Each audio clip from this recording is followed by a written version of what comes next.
అండి, అందరు బాగున్నారా? Welcome back to my channel. ముందుగా నా ఛానల్ సబ్స్క్రైబ్ చేసిన మీ అందరికీ థ్యాంక్ యూ సో మచ్. కేవలం సబ్స్క్రైబ్ చేయడం కాకుండా నేను పెట్టే ప్రతి వీడియోని నా అనుభవాలు నేను షేర్ చేసుకుంటున్నా. మీరు వాటిని చూస్తూ లైక్ చేస్తూ హైప్ చేస్తూ నన్ను ఎంకరేజ్ చేస్తున్న మీ అందరికీ స్పెషల్ థ్యాంక్స్ అండి. ఈరోజు వీడియో వచ్చేసి నేను ఆల్మోస్ట్ స్కూల్ మానేసి సంవత్సరం అయిపోయింది. అంటే లాస్ట్ ఇయర్ ఉగాది రంజాన్ రెండు కూడా మనకి ఇయర్ ఎలానో వచ్చాయి, అప్పుడు అలానే పక్క పక్కన వచ్చాయి కదా, ఆ టైంలో మానేశాను అనమాట స్కూల్. ఉగాది అప్పుడు మానేశాను. 1 year అయితే అయిపోయింది. స్టిల్ ఇంకా కూడా లైవ్ లోకి వచ్చి మీరు జాబ్ చేస్తున్నారా లేకపోతే టీచర్ జాబ్ ఎందుకు మానేశారా అని అడుగుతున్నారు. ఎవరైతే లైవ్ లోకి వచ్చి క్వశ్చన్ చేస్తూ ఉంటారో, రెగ్యులర్ గా వీడియోస్ చూస్తూ ఉంటే కూడా వాళ్ళకి అట్లీస్ట్ థంబ్నెయిల్స్ అన్నా చూసినా లేకపోతే టైటిల్స్ చూసినా వాళ్ళకి అర్థమైపోయింది. అవేమీ చూడకుండా లైవ్ లోకి వచ్చి క్వశ్చన్స్ చేస్తూ ఉంటారు. క్వశ్చన్ చేయడం తప్పని నేను అనట్లేదు. మన మీద అంత కన్సర్న్ ఉన్నప్పుడు, మన గురించి అనే డౌట్స్ ఉన్నప్పుడు ఖచ్చితంగా వీడియోస్ చూడడం వల్ల they will get answer. But ఏంటంటే మనం కష్టపడి వీడియోలు చేస్తుంటే వాళ్ళు అవి చూడకుండా లైవ్ లోకి వచ్చి సింపుల్ గా అడుగుతూ ఉంటారు. నేను సంవత్సరం అయితే అయిపోయింది స్కూల్ మానేసి. అసలు ఎందుకు మానేశాను, అసలు ప్రైవేట్ టీచర్ లైఫ్ ఏంటి, నేను ఇంకా చేస్తానో చేయనని చెప్తాను. లాస్ట్ ఇయర్ కూడా ఒక వీడియో పెట్టాను. నేనైతే స్కూల్ మానేశానండి. నేను అసలు నా వర్క్ ఎక్స్పీరియన్స్ కూడా చెప్పాలనుకుంటున్నాను. నేను 2016 ఫెబ్లో స్టార్ట్ చేశాను ప్రైవేట్ టీచర్గా జాబు. ఫెబ్, మార్చ్, ఏప్రిల్ ఒక 2 months చేశాను. 2 months చేశాను. తర్వాత మరీ శాలరీ తక్కువ ఇచ్చారనమాట ఒక చిన్న స్కూల్లో. అండ్ తర్వాత మళ్ళీ కార్పొరేట్ స్కూల్లో ఒక ఆగస్టులో జాయిన్ అయిపోయాను. ఆగస్టు 3rd ఏమో కార్పొరేట్ స్కూల్లో జాయిన్ అయిపోయాను. ఒక మనకి 2 కార్పొరేట్ స్కూల్స్ ఉన్నాయి కదా, సో ఒక కార్పొరేట్ స్కూల్లో జాయిన్ అయిపోయాను. అంతకు డబుల్ ఇచ్చారు అక్కడ శాలరీ. అట్లా అట్లా కంటిన్యూ అవుతున్నాను. 2017 డిసెంబర్లో మానేశాను. మళ్ళా గవర్నమెంట్ టెట్ నోటిఫికేషన్ రిలీజ్ అయింది, మానేశాను. ప్రిపేర్ అయ్యాను. 2018లో జాబ్ అయితే దాంట్లో కూడా రాలేదు నాకు. 2 టెట్లు రాశాను అప్పుడు నేను. టెట్లో 112, 113 వచ్చాయి మార్క్స్. అండ్ నెక్స్ట్ 2019 ఫిబ్రవరిలోనే ఏమో మళ్ళా జాయిన్ అయ్యా స్కూల్లో. 2019 జనవరిలో జాయిన్ అయ్యాను. అదే స్కూల్లో మళ్ళీ వెళ్ళి జాయిన్ అయ్యాను. అండ్ తర్వాత 2020 జూన్లోనో లేకపోతే జూన్లో మానేశాను, కోవిడ్ టైంలో. ఇంకా సరే ఇంకా అప్పుడు మానేశాను. మనకి మ్యారేజ్ అయిపోయింది. ఇంకా జీవితం అంతా ఇలా యూటర్న్ తిరిగింది. మళ్ళీ 2022 జాన్లో, 2021 డిసెంబర్ ఎండింగ్లో జాయిన్ అయిపోయాను. నవంబర్ ఎండింగ్లో. అప్పుడు శాలరీ రాలా నాకు, ఆ శాలరీ వేయలేదు. 2022 జాన్ నుండి వచ్చింది శాలరీ. అయితే ఏంటంటే స్టార్టింగ్ కదా, ఒక నెల శాలరీ మనకి ఇలా. ఇంకా 2022 అనుకోండి, నేను జాయిన్ అయింది మాత్రం 2021 నవంబర్లో. సో అట్లా జాయిన్ అయిపోయి 2022 నుండి శాలరీ వస్తుంది. 2022, 2023 మేలో మానేశాను. మళ్ళా మా నాన్నమ్మ మంచాన పడ్డారు, క్యాన్సర్ వచ్చి. ఆవిని చూసుకుంటూ మానేశాను. మళ్ళీ అగైన్ 2023లోనే మళ్ళీ డిసెంబర్లోనే ఏమో జాయిన్ అయిపోయాను. మళ్ళా 2025 మార్చ్ ఎండింగ్లో మానేశాను. అంటే 1 year అయిపోయింది ఇప్పుడు నేను మానేసి. కానీ ఇక్కడ మీకు ఒకటి చెప్పాలి, నాకు ఎప్పుడైతే ప్రతిసారి స్కూల్ మానేస్తానో మళ్ళీ స్కూల్కి వెళ్ళాలి అని అనిపించేది. నాకు పిల్లల చిన్న పిల్లల ముద్దు మాటలు గుర్తొచ్చాయి, వెళ్ళాలని అనిపించేది. ప్రతిసారి అనిపించేది. ఫస్ట్ టైం మానేశాను చిన్న స్కూల్లో చిన్న శాలరీ అని చెప్పా. ఆ శాలరీ చెప్తే మీకు నవ్వు వస్తుంది, అది తర్వాత ఎప్పుడు డిస్కస్ చేద్దాం. ఇంకా మానేశాను. నాకేంటంటే నా లైఫ్ అంతా కూడా పైకి అంతా బాగానే ఉంటుందండి, కానీ ఏదో ఒక వెలితిగా ఉంటుంది జీవితం అంతా కూడా. మన జాతకం అది. నా జాతకం గురించి కూడా నెక్స్ట్ మంత్ సిరీస్ స్టార్ట్ చేస్తాను. జాతకాలు నమ్మాలా వద్దా అనేది ప్రతి ఒక్కరు ప్రతి వీడియో మిస్ కాకుండా చూడండి, మీకు అర్థమవుతుంది అనమాట. జాతకాల మీద ఇంట్రెస్ట్ ఉన్నోళ్ళు. నా జాతకమే అంతే. ప్రతి ఒక్కరి మనిషికి జాతకం కంప్లీట్ బ్యాడ్ ఉండదు. అంటే లైఫ్లో 12 భావాలు ఉంటే జాతకంలో కొన్ని భావాలు బాగుంటాయి, కొన్ని బాగుండవు. అంటే మదర్ గురించి కానీ, ఫాదర్ గురించి కానీ, బ్రదర్స్ గురించి కానీ, పిల్లల గురించి కానీ, ఎడ్యుకేషన్, జాబ్, శత్రువులు, ఇవన్నీ ఉంటాయి మన జాతకంలో. సో కొందరికి కొన్ని బలంగా ఉంటాయి, కొన్ని బలహీనంగా ఉంటాయి. ప్రతి ఒక్కరిలో ప్లస్ మైనస్ 2 ఉంటాయి. నాది అట్లా స్కూల్ మానేశాను. మళ్ళా కార్పొరేట్ స్కూల్లో జాయిన్ అయ్యాను. మళ్ళా ఏదో జాబ్ పర్పస్ మానేశాను. ఇంకా మళ్ళీ ఆప్షన్ లేక, ఆ జాబ్ రాక, మళ్ళీ ఆప్షన్ ఏం దొరక మళ్ళీ ప్రైవేట్ స్కూలే. మళ్ళీ కోవిడ్ టైంలో అడ్మిషన్స్ చేయలేక మానేశాను. కోవిడ్ టైంలో ఆ లాక్డౌన్ పెట్టుంటే వీళ్ళకి అడ్మిషన్ చేయాలంట, అది నా వల్ల కాక నేను మానేశాను. మామూలుగానే నేను అడ్మిషన్, నాకు మాట్లాడడం కన్విన్స్ చేయడం రాదు, నాకు మాయమాటలు చెప్పడం రాదు. మాకు అవి ఉంది ఇవి ఉంది అని నాకు అబద్ధాలు అస్సలు నోటికే రావు. ఎట్లా అంటే ఉన్నది చెప్పాలి, జాయిన్ అవ్వాలనుకుంటా. నా ఉద్దేశం ఏంటంటే ఇంట్రెస్ట్ ఉన్న పేరెంట్స్ ఉంటారు, మీ స్కూల్లో జాయిన్ చేస్తాం అన్నోళ్ళు, అలాంటి వాళ్ళని నేను కన్విన్స్ చేస్తా. సరే మీకు ఎలాగో ఇంట్రెస్ట్ ఉంది కదా, మా దగ్గర ఇలా ఉంది అనేసి. అసలు ఇంట్రెస్ట్ లేని మైండ్ మార్చాలి, నా వల్ల కాదు. ఎందుకంటే అమ్మో రేపు పొద్దున్న చేర్చాక వాళ్ళకి నచ్చలేదంటే ఎండబెట్టి ఆరబెడతారనమాట, అట్లా ఉంటారనమాట. సో అందుకని ఇంట్రెస్ట్ ఉన్న వాళ్ళ మైండ్ మార్చి ఏదైనా అడ్మిషన్స్ రాపించే టాలెంట్ ఉంది, కానీ ఇంట్రెస్ట్ లేని వాళ్ళని కంప్లీట్గా ఆ టాలెంట్ లేదు. సో అట్లా మళ్ళీ కోవిడ్ టైంలో మానేశాను. మళ్ళీ మ్యారేజ్ అయిపోయింది, దాంట్లో కూడా ఇంకా మోసపోయాం. మ్యారేజ్లో కూడా లైఫ్ ఇంకా యూ టర్న్ అయిపోయింది. ఇంకా నాకేం అర్థం కాక మళ్ళీ కూడా నాకు ఇంకేం ఆప్షన్ లేదు. ప్రతిసారి నాకు అదే ఆప్షన్ అవుతుంది, జాబ్ జాబ్ జాబ్. ఎందుకంటే మా ఫ్యామిలీ ఏం ఫైనాన్షియల్గా స్ట్రాంగ్ ఉన్న ఫ్యామిలీ కాదు. మా నాన్న వాళ్ళు చిన్నప్పుడు వాళ్ళు చేసిన వాళ్ళు ఆస్తులు పొలాలు ఉన్నోళ్ళే, కానీ మా నాన్న తరానికి ఏమీ లేవు. ఏదో middle class family, lower middle class family. మళ్ళీ మిడిల్ క్లాస్ అన్న తంతరు గురు, కొంతమంది అది కూడా ఒప్పుకోవట్లేదు. మీరు మిడిల్ క్లాస్ అంటే లోయర్ మిడిల్ క్లాస్ అంటారు. So lower middle class, poor కాదు, మిడిల్ క్లాస్ కాదు, మధ్యలో ఉన్నాము. మా ఫైనాన్షియల్ స్టేటస్ అంతంత మాత్రం. ఇంట్లో ఉండి కూర్చుంటే అట్లానే నేనేదో కుటుంబానికి ఇస్తానని కాదు, నాకు ఖర్చులు, నాకు బట్ట కొనుక్కోవాలన్నా గాజులు కొనుక్కోవాలన్నా మన ఖర్చులు ఉంటాయి కదా, మనమన్నా సంపాదించుకోవద్దా? నాన్న నాకు ఆ డ్రెస్ కావాలి, శారీ కావాలి అని ఏం అడుగుతాను చెప్పండి. సో ఇంట్లో కూర్చుంటే ఇంకా ఫ్రస్ట్రేషన్ అని జాబ్ వెళ్ళిపోయాను. ఆ ఖర్చులకు నేను సంపాదించుకుంటున్నా, కానీ జాబ్ చేస్తున్నా కానీ ఏదో క్వశ్చన్ మార్క్. అక్కడ ఉంటే ఇంకా అక్కడే. ఎందుకంటే ప్రైవేట్ టీచర్ జాబ్ అనేది చెప్తున్నా కదా, నేను మళ్ళీ చెప్తున్నా, నాకు అన్నం పెట్టిన సంస్థకి ఎప్పుడూ యాంటీ కాదు. నాకు 2 కార్పొరేట్ స్కూల్స్ నాకు లైఫ్లో మనకు అవసరమైన టైంలో అవి మనకి జాబ్ ఇచ్చాయి. ఇప్పుడు I'm very thankful to the institutions. 2 corporate schools 2 కూడా, ఎందుకంటే టైం టు టైం శాలరీ వేసాయి. ఇప్పుడు కూడా టైం టు టైం శాలరీ. ఇంకా రెండోసారి జాయిన్ అయిన కార్పొరేట్ స్కూల్ అయితే ఈ మంత్ శాలరీ జనరల్గా నెక్స్ట్ మంత్ 1, 2, 3 తేదీల్లో ఫస్ట్ వీక్లో వస్తుంది కదా, మాకు అలా కాదు, 30 వస్తుంది అనమాట. టైం టు టైం శాలరీ అకౌంట్లో పడిపోయింది. దానికి మాత్రం గ్రేట్ అనమాట. ఆ విషయంలో మెచ్చుకోవచ్చు. కాకపోతే నేను ఒక్కటి చెప్తున్నాను, నేను ఒక స్కూల్ని పర్టికులర్గా మెన్షన్ చేసి చెప్పట్లా. ఈ జనరేషన్లో ఏ స్కూల్ అయినా సరే ప్రైవేట్ టీచర్కి చేయడం చాలా కష్టంగా ఉంది. ఎందుకంటే ఒక్కటేంటి, ఒకప్పుడు మనం చదువుకునేటప్పుడు టీచర్ దర్జాగా కుర్చీలో కూర్చొని మనం కింద కూర్చునే వాళ్ళం. మేమైతే నేను చెప్తాను కదా, నేను ఇంటర్మీడియట్ దాకా ఫ్లోర్ మీద కూర్చున్నా. మాకేం బెంచెస్ లేవు. నేను చదివిన స్కూల్స్ అలాంటివి, ఫ్లోర్ మీదే. అండ్ టీటీసీ చదివేటప్పుడేమో బెంచెస్ మీద కూర్చున్నా నా లైఫ్లో. ఇంకా అంతే. ఇప్పుడు దాకా రికార్డ్ ఏంటంటే నేను చదివిన స్కూల్స్ పలానాదిగో, నేను చదివిన స్కూల్ అని చూపించుకోవడానికి కూడా ఏమీ లేవన్నమాట. అప్పటికి ఇప్పటికి తేడా ఉంది. మన చిన్నప్పుడైతే మన పేరెంట్స్ సపోజ్ స్కూల్కి వచ్చున్నారు, టీచర్ కొడుతుంది, వాళ్ళ కళ్ళ ముందు మనల్ని చెతగొట్టినా మన పేరెంట్స్ అడగరు, ఇంకా 4 బీకని చెప్తారు. కానీ ఇప్పుడు అలా కాదు. వీడు పిల్లోడకు పోయి ఇంట్లో ఉన్నా అన్న మా మిస్ నన్ను కొట్టింది అంటే కొంతమంది పేరెంట్స్ ఎవడరా అది రెస్పెక్ట్ కూడా ఇవ్వరు. కొంతమంది అండి, నేను కొంతమంది చెప్తున్నా, రెస్పెక్ట్ కూడా ఇవ్వరు. పిల్లోడితో ఏది మాట్లాడితే ఒప్పో, ఏది మాట్లాడితే తప్పు అర్థం కావట్లా. అంటే సరదాగా హే నీ హెయిర్ ఏంటి ఇలా ఉందన్నామనుకో, ఇంటికి వెళ్ళి నాన్న మా మిస్ అలా ఉన్నదంటే ఇంకొడవకి వచ్చేస్తారు కొంతమంది అలా కాదు. ఈ రోజుల్లో కూడా ఆ రోజుల్లో ఇలాంటి పేరెంట్స్ కొంతమంది ఉన్నారు. నేను యూకేజీలో ఒక బాబుని జస్ట్ అలా కొట్టాను అనమాట. వాడికి వాత పడ్డది. వాళ్ళ అమ్మకి కాల్ చేసి చెప్పాను, మేడం ఇట్లా అంటే, అయ్యో ఏం కాదు మేడం, ఈసారి కొంచెం చూసుకుని కొట్టండి. తను నా ఏజ్ అనమాట, ఒక ఫ్రెండ్ లాగా. అలా అర్థం చేసుకునే వాళ్ళు కూడా ఉన్నారు. కొంతమంది కొట్టండి అమ్మ, చదువు రావాలని. ఇప్పుడు కూడా అదే మాట అనే పేరెంట్స్ ఉన్నారు. కానీ ప్యాంపర్ భలే చేస్తున్నారండి పిల్లల్ని.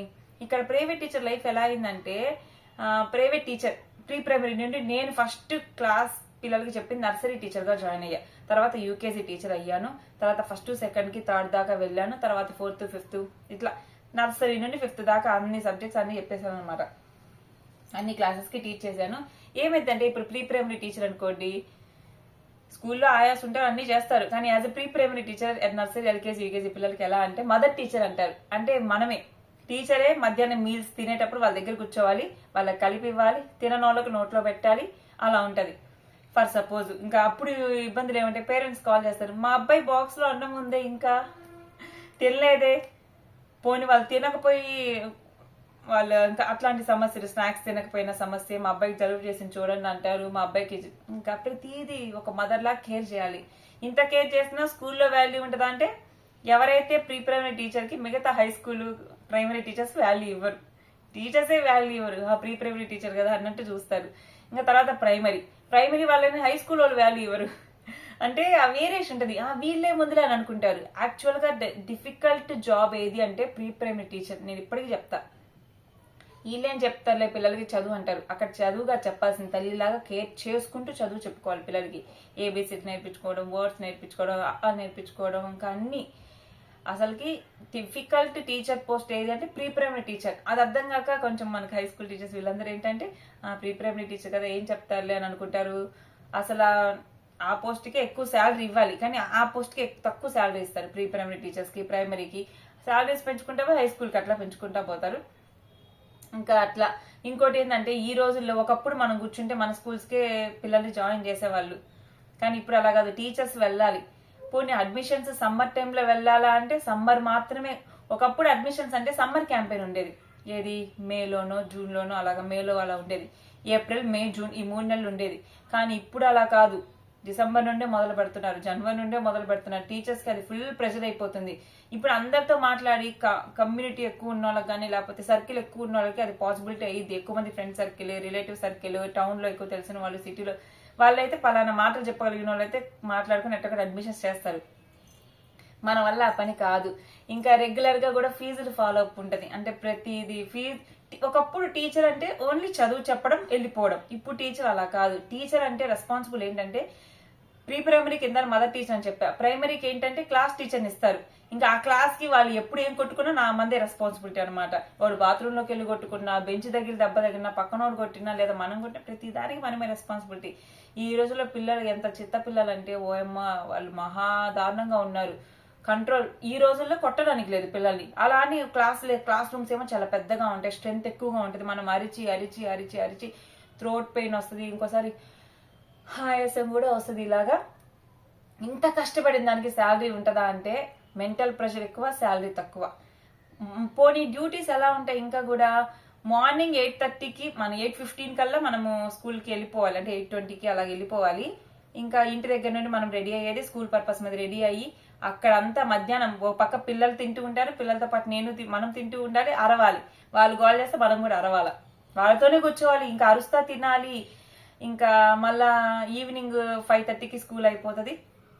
స్కూల్ అయిపోయాక మధ్యలో స్కూల్లో యాక్టివిటీస్ ఉంటాయి, ఫొటోస్ తీసుకోవాలా, ఇంకా ఎక్స్ట్రా డ్యూటీస్ ఉంటాయి.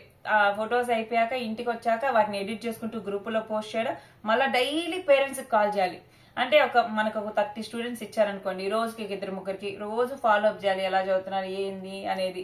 అదొకటి. మళ్ళీ రేపు ఏదైనా యాక్టివిటీ ఉందంటే ఈ రోజు ఫోన్ చేసి చెప్పాలా. ఇంకొకసారి మీటింగ్స్ ఉన్నాయంటే 8 అయిపోయింది టైము. యాక్టివిటీ ఉంది, నెక్స్ట్ డే ఏదైనా ఫెస్టివల్ ఉందంటే ఈ రోజు ఇంకా బోర్డ్ డెకరేషన్ అని ఇంటికి వచ్చేసరికి 8 అయిపోద్ది. పోనీ మనకి బాగలేదు అన్న సెలవు ఇవ్వడానికి చాలా కష్టం. మనకు బాగాలేదన్నా ఇంకో మిగతా కొలీగ్స్ ఏమంటారు, మాకు కూడా బాగాలేదు మీరు చేస్తలేదా అంటారు. అర్థం చేసుకోరు అనమాట. అంటే అందరి సిచ్యువేషన్ అదే. అక్కడ అందరూ కూడా ఒక్కరని కాదు, అందరూ ప్రెషరైజ్డ్ గానే ఉన్నారు కదా. సో ప్రతి ఒక్కరు అట్లాంటి టీచర్స్ కష్టపడట్లేదు అంటే teachers are doing very hard work, but there is no use. ఇంకా దానివల్ల ఉపయోగం ఏం లేదు. ఇక్కడ నేను ఎవరిని బ్లేమ్ చేయట్లా, ఒక్క సంస్థను మనం అనట్లా. ఈ జనరేషన్ అలా అయిపోయింది అనమాట. పేరెంట్స్ పిల్లల్ని బాగా ప్యాంపర్ చేస్తున్నారు. టీచర్స్ కొట్టడానికి లేదు, అరవడానికి కూడా లేదు కనీసం. ఇంకా వాడు ఎవరికి భయపడతారు? ఇంట్లో వాడు తినకపోయినా పేరెంట్స్ టీచర్కి కాల్ చేస్తారు, మా అబ్బాయి బ్రేక్ఫాస్ట్ చేయట్లేదు మీరన్నా చెప్పండి, మా అమ్మాయి నిద్రపోవట్లేదు మేడం మీరన్నా చెప్పండి, మా అమ్మాయి నిద్ర లేవట్లేదు మేడం మీరన్నా చెప్పండి. ఇంకా పేరెంట్స్కి ఏం రెస్పాన్సిబిలిటీ లేదా? ఇంకా అంతా టీచరేనా? ఇంటి దగ్గర తల్లి తండ్రి డిసిప్లిన్ గా క్రమశిక్షణగా వాళ్ళ భయం పెట్టుకోవాలి. తల్లి తండ్రి భయం కూడా పిల్లలకు ఉండాలి. స్కూల్లో టీచర్ భయం, ఇంటి దగ్గర తల్లి బాధ్యత కూడా టీచర్ తీసుకుంటే ఇంకా తల్లిదండ్రులు ఇంకా మీరేమి భయం పెడతారు పిల్లలకి చెప్పండి. హాలిడే వచ్చినా కానీ ఫోన్ చేసి మేడం వీడు మా మాట వినట్లేదు చూడండి మేడం అంటారు. మీ భయం పెట్టండి. మీరు గారాబం చేసి మీరు మంచోని అనిపించుకుంటూ టీచర్ని డిసిప్లిన్ గా పెట్టమంటే ఎలా కుదిరిద్ది? తల్లి తండ్రి కూడా ఇంట్లో టీచర్లా క్రమశిక్షణగా పెట్టాలి. ఇంకా హోంవర్క్స్ ఇవన్నీ కూడా చాలా మంది పేరెంట్స్ ఏమనుకుంటారంటే స్కూల్కి పంపిస్తున్నాం కదా మీరు నేర్పించలేదు అని అనుకుంటారు. స్కూల్కి పంపించినా సరే ఇంటి దగ్గర తల్లి తండ్రి వాడి చదువులో కేర్ తీసుకోకపోతే దెబ్బతినేది మీ పిల్లవాడి భవిష్యత్తే. చాలా మంది కేర్ తీసుకునే వాళ్ళు కూడా ఉంటారు. స్కూల్లో టీచర్ ఓవరాల్ గా 30-40 మంది ఉంటారు. వాళ్ళందరికీ చెప్పిద్ది. ఇండివిజువల్ వ్యక్తిగతంగా అభివృద్ధి చెందాలి అంటే మీ పిల్లవాడి అయితే మీరు కేర్ తీసుకోవాలి. సో అలాంటివి చాలా ఉంటాయి. ఇంకా ఈ రోజుల్లో ప్రతి పండగ స్కూల్లో సెలబ్రేట్ చేయడం, యాక్టివిటీస్ ఎక్కువైపోవడము, ప్రతిదీ ఆ ఫోటోలో వాళ్ళ పిల్లోడు కనిపించాలి. టీచర్కి ఎంత ప్రెషర్, డైలీ ఫీజుల గురించి కానీ లేకపోతే పేరెంట్స్ ఏదో టచ్ లో ఉండడం కానీ, కరెక్షన్స్ కానీ, వర్క్స్ కానీ, అంతా హరి హడావిడి, అడ్మిషన్స్, ఫీజులు. టీచర్కి ఒకప్పుడు చదువు చెప్పడమే డ్యూటీ, ఇప్పుడు కేవలం చదువు ఎటో పోయింది. చదువు చెప్పడం సెకండ్ కేటగిరీ అయిపోయింది. ప్రైమరీగా ఒక టీచరే ఫీజులు వసూలు చేసి టీచరే చదువు చెప్తుంటే ఏమంటారు? ఫీజులు అడిగినప్పుడు నువ్వు చదువు చెప్పావులే అంటారు. అందుకని ఆ డ్యూటీ అనేది వేరే వాళ్ళకి అప్పగించాలి. ఇప్పుడే టీచరే చదువు చెప్పాలి, టీచరే స్నాక్స్ తిన్నాడా లేదా చెక్ చేయాలి, టీచరే అన్నం తిన్నాడా లేదా చెక్ చేయాలి, టీచరే వాడు కొట్టుకుంటున్నాడా లేదా, వాడు ఎటు వెళ్తున్నాడు అన్ని కళ్ళు కెమెరా కళ్ళకి చూడాలి, టీచరే వాడి బుక్స్ కరెక్షన్ చేయాలి, టీచర్ అది కరెక్షన్ అంటే టీచర్ రెస్పాన్సిబిలిటీ, టీచరే ఫీజులు ఫాలో అప్ చేయాలి, వాడికి బాగలేదన్న ప్రతీది ప్రతీది ప్రతీది ప్రతీది టీచర్ మీద బర్డన్ అయిపోతుంది. ప్రెషర్ ఎక్కువైపోయి డైలీ ప్రెషరే. అంటే ఇప్పుడు సిస్టమ్ అలానే ఉంది. ప్రెషర్ ఎప్పుడో ప్రెషర్ అంటే తీసుకోగలం, కానీ డైలీ ప్రెషర్ అంటే ఈ రోజు మీరు ఇంత మనకి టార్గెట్లు ఇస్తారు, ఈరోజు ఇది చేయించాలి అలా చేయించాలని. సో ఈ ప్రెషర్ అనేది ఇంకా మన వల్ల కాదు. పైగా ఎక్కడ వేసిన గొంగలి అక్కడే. ప్రైవేట్ టీచర్గా మనం ఉన్నామంటే అక్కడే అక్కడే అక్కడే అంత ప్రెషర్ తీసుకొని దబక్కన మనం మా ప్రెషర్ వల్ల ఏదైనా ఇదైంది అనుకోండి, మళ్ళీ మనల్ని పట్టించుకునే నాదుడు ఉండడు. మన లైఫ్ మన ఫ్యామిలీనే స్పాయిల్ అయిపోయింది. సో నేనేమనుకున్నా అంటే, బట్ నేను మళ్ళీ చెప్తున్నా, నేను వర్క్ చేసిన 2 స్కూల్స్ కానీ నాకు చాలా హ్యాపీ. అక్కడ మేనేజ్మెంట్ బాగుంది అండ్ కొలీగ్స్ కూడా చాలా మంచి వాళ్ళు అనమాట. సో నేను లాస్ట్ మొన్న మానుకున్న స్కూల్లో కూడా ప్రిన్సిపల్ సార్ కూడా చాలా మంచివారు, అర్థం చేసుకునే సార్ అతను. ఇంకా మనకు ఆర్ఏ మేడం కూడా మంచివారు, మా కొలీగ్స్ కూడా అందరు మంచిగా ఉంటారు అనమాట, అర్థం చేసుకునే వాళ్ళందరూ కూడా. కానీ ఏం చేస్తాను చెప్పండి, ఇక్కడ నేను దేన్ని బ్లేమ్ చేయట్లేదు. సిస్టమ్ ఏంటంటే ఇప్పుడు అలా తయారైంది అనమాట. Pressure not only teaching job, software jobs కానివ్వండి, మెడికల్ రిప్రజెంటేటివ్ కానివ్వండి, ఇంకేదైనా జాబ్ కానివ్వండి, ప్రతి ఒక్కరిని అంటే మనము రూట్స్లోకి వెళ్తున్నాం. ఎట్లా అంటే టీచర్ డిగ్నిటీ మెయింటైన్ చేయకుండా టీచర్ని తీసుకెళ్లి ఇళ్ళమ్మడి తిప్పుతున్నారు. ఇంకా ఆమెకి విలువ ఏమొస్తుంది? విలువ ఇచ్చే పేరెంట్స్ ఇస్తారు, వాళ్ళకి ఉంటుంది కాబట్టి మాక్సిమం ఇళ్ళమ్మడి అలా తిరగడం వల్ల టీచర్స్కి అనేది ఆ మంచి పేరు ఉండదు. వస్తూ ఉంటారులే పోతా ఉంటారులే అన్న ఇది ఉంటుంది. టీచర్ డిగ్నిటీని ఇక్కడ మెయింటైన్ చేయట్లా. అది శాలరీస్ తక్కువ, ఇళ్ళమ్మడి తిప్పడం ఎక్కువ, ఇంకా విలువ పోయిద్ది అనమాట. మనం వాళ్ళ దాకా రెగ్యులర్గా వెళ్ళడం వల్ల విలువ ఉంటుంది. ఇంకా టీచరే అడ్మిషన్స్ అడిగి టీచరే ఫీజులు కట్టిస్తా ఉంటే ఇంకా విలువ ఎక్కడ ఉంటుంది? ఉండదు. సో నా వరకైతే చెప్తున్నా, నాకు మేనేజ్మెంట్ కానీ కొలీగ్స్ కానీ అందరూ మంచి వాళ్ళే. కానీ నేను ఎందుకు మానుకున్నా అంటే, ఆ ప్రెషర్ నేను తీసుకోలేకపోతున్నాను. ఎందుకంటే రోజు ప్రెషరే. రోజు నువ్వు ఇంత ఫీజు కట్టించు, ఇన్ని అడ్మిషన్స్ చేయించు, ఆ బుక్స్ కరెక్షన్, ఆ ఎగ్జామ్స్, అది ఇది. పిల్లోడికి అసలు టైమే ఉండదు చదువు చెప్పడానికి. ఎక్స్ట్రా యాక్టివిటీస్ ఎక్కువైపోతూ ఉంటాయి. అందుకని నేనేం చేశానంటే, నాకు ఇంకా పైగా నాకేంటంటే ఫైనాన్షియల్గా ఇంకా ఎక్స్ట్రా గ్రోత్ కావాలి నాకు. అక్కడ ఉంటే ఆ జీతం నాకు ఎందుకు సరిపోదు, ఎటు రాదు. ఇంకా నాకు భవిష్యత్తు కనిపించట్లా. ఇంక ఇక్కడే ఇదే జీతానికి ఎంతకాలం, ఎన్ని సంవత్సరాలు? కొంచెం బయటకు వచ్చి రిస్క్ చేద్దాము, ఇదే కరెక్ట్ టైం నేను రిస్క్ చేయడానికి నేను బయటకు వచ్చాను. నేను ఎందుకు బయటకు వచ్చాను అంటే, ఫస్ట్ ఆ జాబ్ నాకు వర్క్ సాటిస్ఫాక్షన్ లేదు. పిల్లలకు నేను న్యాయం చేయలేకపోతున్నాను. పోనీ న్యాయం చేద్దామన్నా నా చేతుల్లో అది లేదు.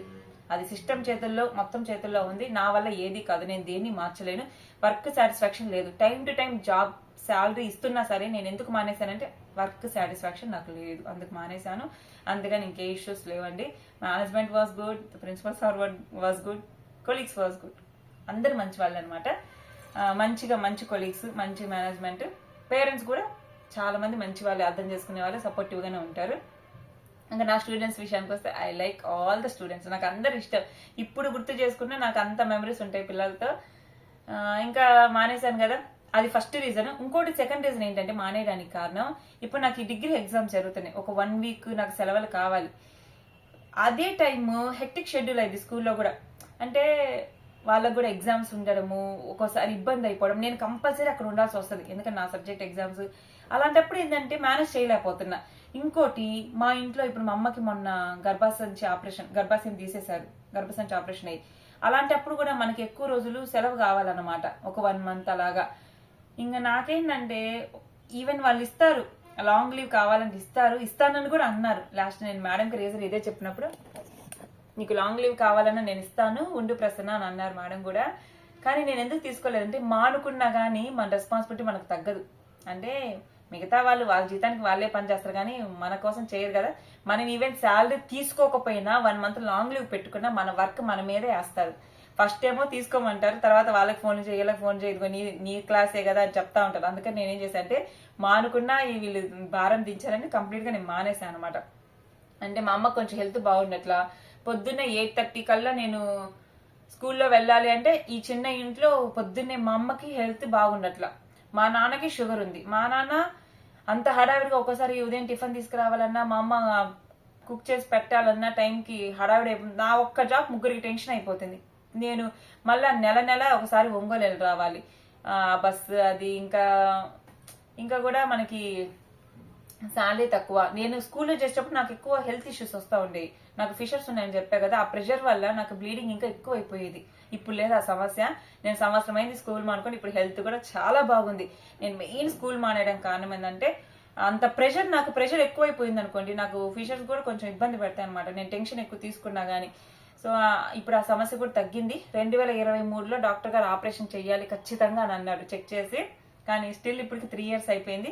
ఎందుకంటే అన్నిటికన్నా ప్రాణం ముఖ్యం. నా దృష్టిలో ఉద్యోగం కన్నా కూడా ప్రాణం ముఖ్యం. బతుకుంటే ఏ చిన్న పని చేసుకుని డబ్బులు సంపాదించుకోవచ్చు, ముందు ప్రాణం ముఖ్యం.